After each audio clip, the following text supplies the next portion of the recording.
اعوذ باللہ من الشیطان الرجیم بسم اللہ الرحمن الرحیم۔ السلام علیکم دوستو گزشتہ سال اس صدی کے مشہور سائنسدان سٹیفن ہاکنگ کی وفات کے بعد مختلف سائنسی ویب سائٹس پر بہت سے کالم چھپے جن میں ان کی بلیک ہول پر ریسرچ کو بہت سراہا گیا۔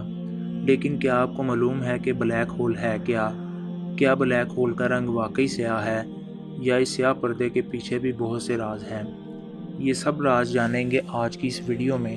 سو پلیز ویڈیو کے آخر تک ہمارے ساتھ جڑے رہیے۔ سائنس کی دنیا میں انہیں کبھی تو دوسری کائنات میں جانے کا رستہ قرار دیا جاتا ہے اور کبھی موت کا گڑھا۔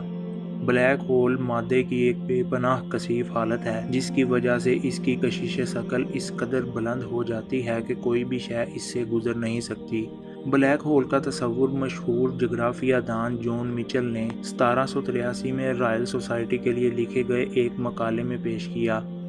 یہ وہ زمانہ تھا جب آئزیک نیوٹن کا کشش ثقل کا نظریہ اور اسکیپ ویلاسٹی کا نظریہ اپنی جگہ بنا چکے تھے۔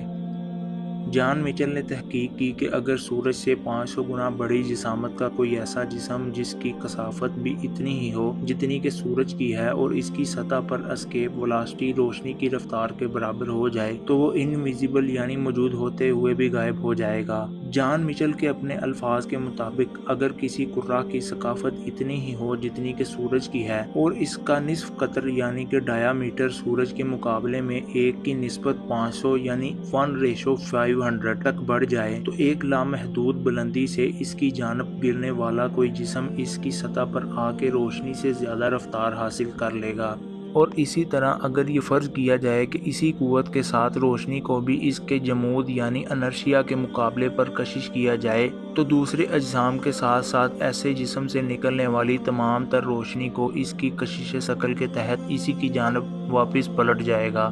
جان مچل نے اس کو تقریباً ناممکن کہا لیکن اس نے کائنات میں ایسے کسی جسم کی موجودگی کے امکان کو جس کو دیکھنا ناممکن ہو یکسر مسترد بھی نہیں کیا۔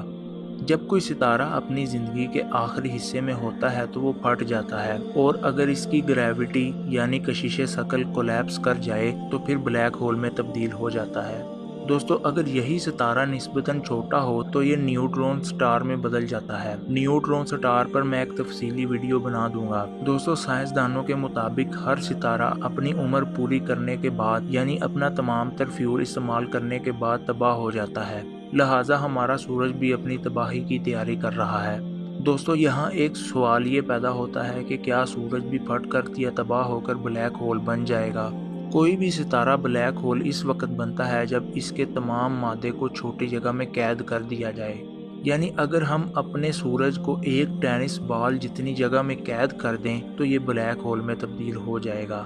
لیکن ایسا ممکن نہیں۔ سائنسدانوں کے مطابق سورج اپنی عمر پوری کرنے کے بعد ایک ریڈ ڈارف میں بدل جائے گا کیونکہ سورج ایک بہت چھوٹا ستارہ ہے۔ بلیک ہول میں تھوڑی جگہ پر انتہائی زیادہ مادے کی وجہ سے اس کی کشش اتنی زیادہ ہو جاتی ہے کہ روشنی جو اب تک کی تحقیقات کے اعتبار سے کائنات کی سب سے تیز ترین چیز ہے اس سے نہیں گزر سکتی۔ دوستو کئی لوگوں میں یہ تاثر پایا جاتا ہے کہ اگر ہمارا سورج بلیک ہول بن گیا تو یہ نظام شمسی کے تمام سیاروں کو نگل لے گا، لیکن حیران کن بات یہ ہے کہ سائنسدانوں کے مطابق اگر سورج بلیک ہول بن جاتا ہے جو کہ ناممکن ہے تب بھی زمین اور باقی سیارے اپنے مدار میں بے ضرر چکر لگاتے رہیں گے، کیونکہ بلیک ہول کی کشش کا دار و مدار اس میں موجود مادے کی مقدار پر ہوتا ہے، اور جیسا کہ سورج کے بلیک ہول بننے کے بعد بھی اس میں مادے کی مقدار وہی رہے گی، اس لیے سیاروں پر لگنے والی کشش ثقل بھی وہی رہے گی۔ چونکہ بلیک ہول بننے کے بعد سورج کا حجم انتہائی کم ہو جائے گا تو اس کے گرد ایک حد تک کشش بہت زیادہ ہو جائے گی۔ اگر کوئی بھی چیز اس حد کو پار کر جائے تو پھر اس کا واپس آنا ناممکن ہو جائے گا۔